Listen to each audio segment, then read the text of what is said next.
Europe 1, bonjour. Raphaël Duchemin. La grève à la SNCF est-elle vraiment partie pour durer? Bonjour Gilles Dansart. Bonjour. Merci d'être avec nous sur Europe 1. C'est à vous que je pose la question, évidemment, puisque vous êtes l'un des meilleurs connaisseurs du dossier, de la SNCF, bien sûr. Hier, les syndicats étaient reçus à Matignon, un par un, pour parler réforme ferroviaire.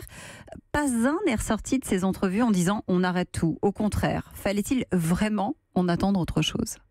Pas vraiment, parce qu'un conflit comme celui-là, qui dure depuis maintenant plus d'un mois, ne va pas s'arrêter en 2 ou 3 jours. Et s'il y avait un changement de ton très perceptible de la part du Premier ministre hier, en fait, la sortie de crise va être très difficile à trouver parce qu'il y a un agenda difficile. Premièrement, le Premier ministre peut difficilement annoncer une reprise de dette dans ses détails avant le 23 mai, parce que le 23 mai, il y a un rendez-vous avec l'Europe pour une fin d'infraction de la France qui avait dépassé un certain nombre d'indicateurs depuis 10 ans.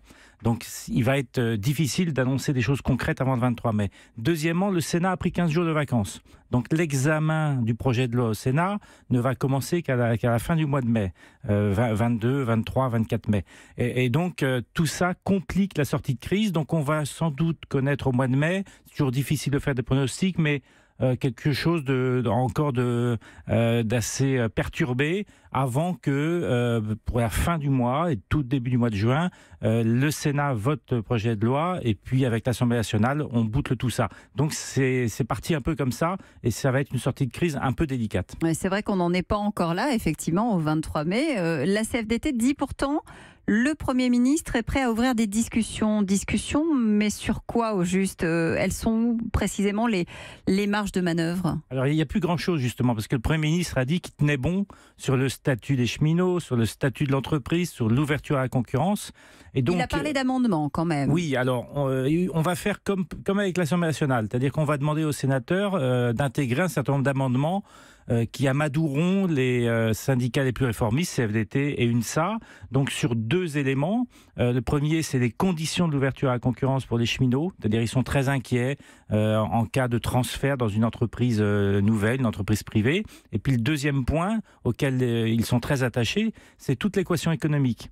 Donc la dette, on en a parlé, mais aussi les subventions de l'État à l'infrastructure, parce que c'est assez décisif. Si l'infrastructure n'est pas de bonne qualité, un train privé ne roulera pas mieux qu'un train public. Donc c'est 2 points sur lesquels il y a encore des choses à faire d'ici la fin du mois. En parallèle, Gilles Dansart, il y a aussi des négociations, et c'est important, qui sont en cours pour négocier la future convention collective des cheminots. L'année prochaine, c'est l'ouverture à la concurrence. FO dit le gouvernement déprotège les cheminots. Ça veut dire quoi, déprotège ? Le statut des cheminots était, depuis si longtemps, leur garantissait, par exemple, un cadre d'avancement de leur carrière très, très stabilisé. Ce qui faisait râler les dirigeants de la SNCF, parce que tous les ans, ils doivent provisionner 2,3% environ d'augmentation de leur budget pour financer ces avancements.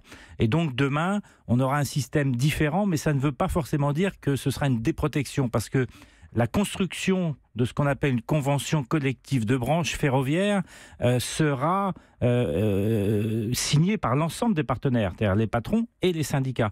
Donc elle sera forcément différente du statut actuel, mais ça ne veut pas dire qu'il y aura une déprotection. On reste dans un cadre français extrêmement protecteur pour les salariés. Il sera certes différent, mais ce ne sera pas une déprotection au sens très libéral du terme. La question la plus centrale, et vous l'avez évoquée dès le départ, c'est évidemment celle de la dette.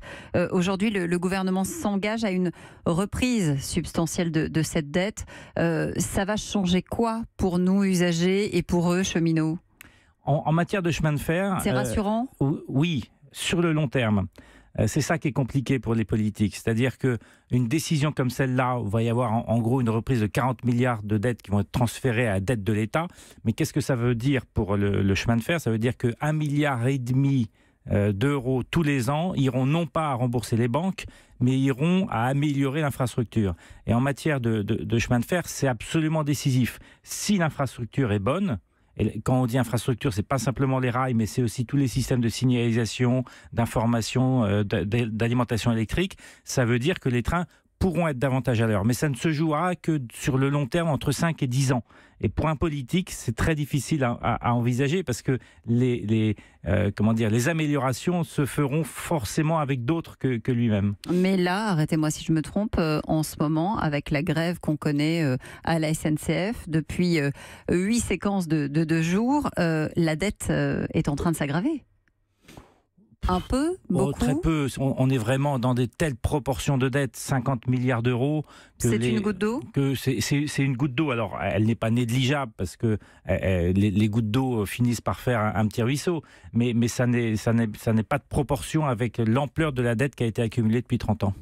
Aujourd'hui, la grève est prévue pour durer en théorie jusqu'au 28 juin. Les syndicats hier ont laissé entendre que ce serait probablement jusqu'à la fin juillet. Concrètement, est-ce que ça peut aller au-delà ? Au mois d'août, traditionnellement, on sait que beaucoup de cheminots prennent des congés. Est-ce que ça veut dire qu'à un moment donné, le mouvement va s'éteindre de lui-même ? C'est très difficile de faire des pronostics, encore une fois, parce que quand on regarde le cas d'Air France, personne ne pronostiquait que l'ensemble des salariés allaient suivre les pilotes qu'on disait privilégiés et très attachés à leurs conditions de travail à eux. Donc il faut vraiment être très prudent parce qu'il y a une sorte d'insatisfaction quand même très forte de l'ensemble des cheminots devant la situation de leur entreprise. C'est-à-dire qu'ils considèrent qu'un certain nombre de mouvements qui sont de filialisation, d'externalisation sont un danger pour leur entreprise. Donc jusqu'où va aller leur mécontentement ? Est-ce qu'ils vont continuer à soutenir de fait le mouvement des conducteurs, qui eux sont vraiment l'avant-garde des cheminots? Personne ne le sait, donc il faut être très prudent.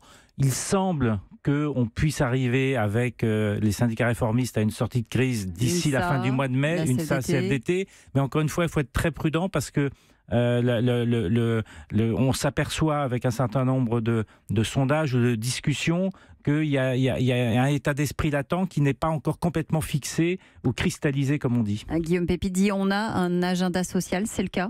Il y a un agenda social qui est fixé, mais encore une fois, il va falloir que le gouvernement fasse quelques efforts très concrets pour inciter les cheminots à reprendre le travail progressivement. Merci Gilles Dansard de nous avoir éclairé sur ce conflit qui est donc toujours en cours. 8e séquence aujourd'hui, demain. La grève prendra fin à la SNCF jeudi matin, 8h.